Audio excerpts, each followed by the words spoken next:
Will all have our own share. కానీ అంటే సంక్రాంతి అంటే అది ఒక సెల సెలవులు కొద్దిగా ఇది ఉండేది. ఇప్పుడు ఆల్రెడీ సమ్మర్ హాలిడేస్ అయిపోయాయి. మళ్ళీ మొత్తం కూడా స్కూల్స్, కాలేజ్ అన్నీ రీఓపెన్ అవుతున్న పరిస్థితి. కొద్దిగా ప్రేక్షకుల్లో చూస్తుంటే బర్డెన్ అయిపోతున్న పరిస్థితిలో ఉంటది. అలాంటిది 2 చూడటం అంటే ఇబ్బందే కదా! సో మీరడిగిన దానికి యాక్చువల్‌గా మొన్న ఎవళ్ళో చెప్తున్నారు. సమ్మర్ హాలిడేస్‌లో సినిమాలు ఎక్కువ చూడట్లేదంట. స్కూల్ స్టార్ట్ అయితే ఎక్కువ చూస్తున్నారంట. ఎలా సార్? అదే నాకు అర్థం కాల. అంటే బంక్ కొట్టి సో స్కూల్స్ స్టార్ట్ అవ్వంగానే ఎక్కువ చూస్తా ఉండండి అన్నారు. So this is the answer. ట్రైలర్‌లో సీఎం క్యారెక్టర్ చూపిచ్చారు. అంటే చూడంగానే సడెన్‌గా జయలలిత మాజీ సీఎం తమిళనాడు. ఆ జయలలిత గారు ఆ రిఫరెన్స్ ఏదో కనిపిచ్చింది. ఏమన్నా అట్లా ఏమన్నా ఉంటుందా? అది రియలిస్టిక్‌గా అది ప్లాన్ చేసింది కాదు. మీకు అట్లా అనిపిస్తే దట్స్ అ గుడ్ థింగ్. అంతే అంటారా? డెఫినెట్లీ. ఓకే. నవీన్ గారు. యాహ్! సార్ అదే మీ ఫ్యూ ఇంటర్వ్యూస్ చూసాను నేను. అంటే చాలా రియలిస్టిక్‌గా మాట్లాడారు. ఎస్పెషల్లీ చిన్న సినిమాలు ఇప్పుడు బిజినెస్ ఎంత టఫ్ అయ్యేది. ఈ సినిమాకి మీరు actor you are coming back after long time. Audience ఎలా యాక్సెప్ట్ చేస్తారు ఏంటి అనే డౌట్ అన్నీ క్యూరియాసిటీ అందరిలోనే ఉంటుంది.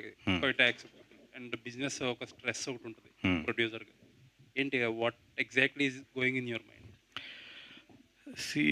ఒక part of the commercials Zee వాళ్ళు కొన్నారు కాబట్టి కొంతవరకు we are covered.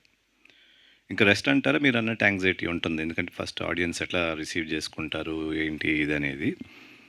But we are very hopeful. అంటే మా సినిమా చూసి మేము ఏమైతే చేసుకున్నామో script wise, content wise very strong అని నేను అనుకుంటున్నా.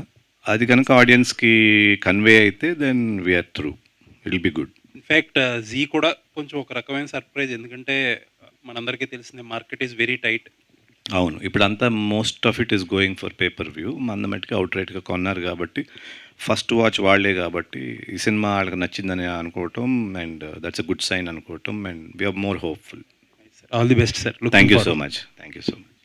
నవీన్ గారు sir, hi sir. So thank you so much sir. అంటే మిమ్మల్ని ఎలా చూసుకోవాలని ఆడియన్స్ అనుకుంటున్నారు. సో అలాంటి ఫిలింతో వస్తున్నారు. అండ్ ఒక డైలాగ్ కూడా ఉంటుంది, పోలీసుడు ట్రాన్స్ఫర్ అయితే పోలీస్ స్టేషన్కి వెళ్తాడు, పోస్ట్ ఆఫీస్ కాదన్నట్టు. హీరో ఎంత గ్యాప్ తీసుకున్నా హీరోనే. ఒక సీన్, ఒక షాట్ నాకు చాలా బాగా నచ్చింది. టెంపుల్ నుండి వస్తున్నప్పుడు సో ఆ లేడీస్ని తప్పించుకునేలా జస్ట్ చాలా సూపర్ అనిపించింది సార్. సార్ అంటే అప్పటికి ఈ 10 years గ్యాప్లో మీరు చూసిన ఈ చేంజ్ ఓవర్ ఏంటి సార్? అంటే మన షూటింగ్ టైంలో కావచ్చు ఇలాంటివి, అంటే చాలా ఎక్విప్మెంట్స్ వచ్చాయి, సో డెవలప్ అయింది, టెక్నికల్గా మారింది కానీ but rest is same. Comfort పెరిగింది అండ్ మేకింగ్ బెటర్ అయింది, ఈజీ అయింది. ఇప్పుడు మన cinema global reach and varied reaches ఉన్నాయి కాబట్టి క్వాలిటీ కాన్షియస్ అందరూ అవుతున్నారు. So that is a change. And అంటే శ్రీకాంత్ గారు మీరు కాంబినేషన్ అంటే ఇప్పటికీ ఎవర్ గ్రీన్, అండ్ ఇప్పటికీ మీరు అలానే ఇంకా ఇద్దరు ఉన్నారు. సో మీ కాంబినేషన్లో నెక్స్ట్ టైం ఏమైనా వచ్చే అవకాశం ఉందా? డెఫినెట్గా, ఎందుకంటే అలాంటి కథ వస్తే వై నాట్, ఉంటుంది డెఫినెట్.